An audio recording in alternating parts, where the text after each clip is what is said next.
Have you ever stopped and wondered if the world you see around you is actually, real? Or is it possible it's all just a projection of your own mind? Well, today we are diving deep into two major schools of Buddhist philosophy, Madhyamika and Yogacara, that have spent centuries wrestling with that exact question.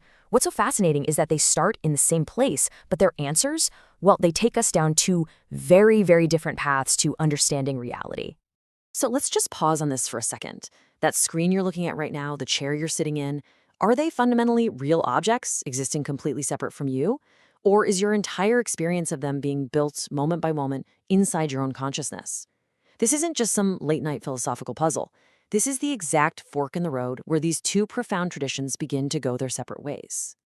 But before we get into the really dramatic differences, it's so important to understand that both of these schools are starting from the same philosophical foundation.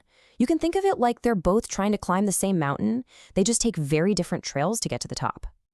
Okay, so both schools absolutely agree on this core Mahayana idea, nothing, and I mean nothing, has a fixed, permanent, independent self. Just think about a table. It isn't inherently a table all by itself, right?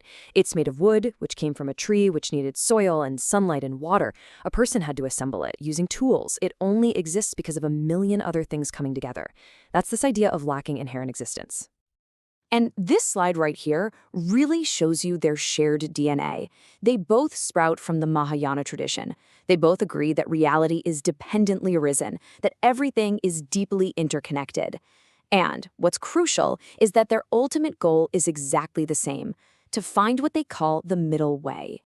So what is this middle way? Well, it's a really sophisticated path. It's not about saying everything is real, and it's not about saying nothing is real. Both schools are trying to avoid those simplistic extremes. They argue that the truth isn't some simple yes or no answer. It's found somewhere much more nuanced, right in the middle.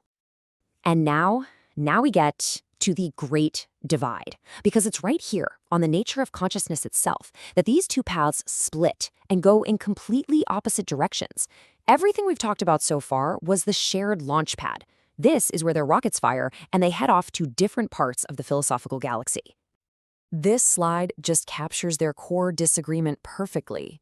Yogacara comes out and says, yes, consciousness is fundamentally real. It's the bedrock, the foundation of our entire experience. But Madhyamika hits the brakes and says, whoa, hold on a minute.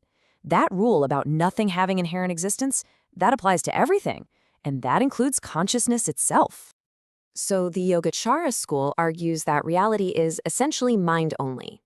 Everything we perceive, sights, sounds, our thoughts, our feelings, are all just ripples on the surface of consciousness. The world is like a movie being projected. Now, the movie itself isn't real, but the projector, the mind, absolutely is. But Madhyamika pushes back with this devastatingly simple question. What about the projector? They argue that consciousness is also just another phenomenon that arises depending on other things. I mean, it depends on your eyes and ears, on objects to perceive, on previous moments of awareness. To them, saying the mind is the one thing that's truly real is just making an arbitrary exception to the rule. It's an incomplete analysis. So this core disagreement about the nature of the mind, well, it naturally leads to two very different ways of understanding one of the most central concepts in Buddhism, emptiness or shunyata. You see, for Madhyamika, emptiness is like a universal solvent. It applies to absolutely everything, dissolving the illusion of solid, permanent existence wherever you find it, and that includes in the mind. But for Yogacara, emptiness is more like clearing a path in a dense forest. It's about getting rid of the illusion of an external world so you can finally see what's truly there, pure foundational consciousness. Okay, so if they disagree so fundamentally on what's real, how does that change their approach to actually discovering the truth? This is where all that philosophy gets really practical. And this table just lays out the real-world consequences of their views perfectly. Madhyamika, because they believe everything is empty, relies on sharp, logical reasoning to deconstruct all our mistaken beliefs and just see reality for what it is. Yogacara, on the other hand, since they believe the mind is the foundation, focuses on meditative practice to work directly with that mind and transform it from the inside out. So the Yogacara path is this intensely practical, internal journey. It's a step-by-step process of purification and transformation. The goal isn't just to understand that the world is mind. It's to directly experience that reality. And in doing so, you actually transform that very consciousness from a source of confusion and illusion into a source of pure wisdom. So at the end of the day, it really comes down to this fundamental split in approach. Do you use your intellect and sharp logic to dismantle your flawed view of the world, piece by piece, like Madhyamika suggests? Or do you use meditation and deep inner work to completely reshape the very lens through which you see the world, like Yogācāra proposes? And that leaves us with a final thought to chew on. We've got two incredibly powerful paths. Both start from the same place, but they lead to very different practices. One uses the mind to analyze the world, and the other uses the mind to transform itself.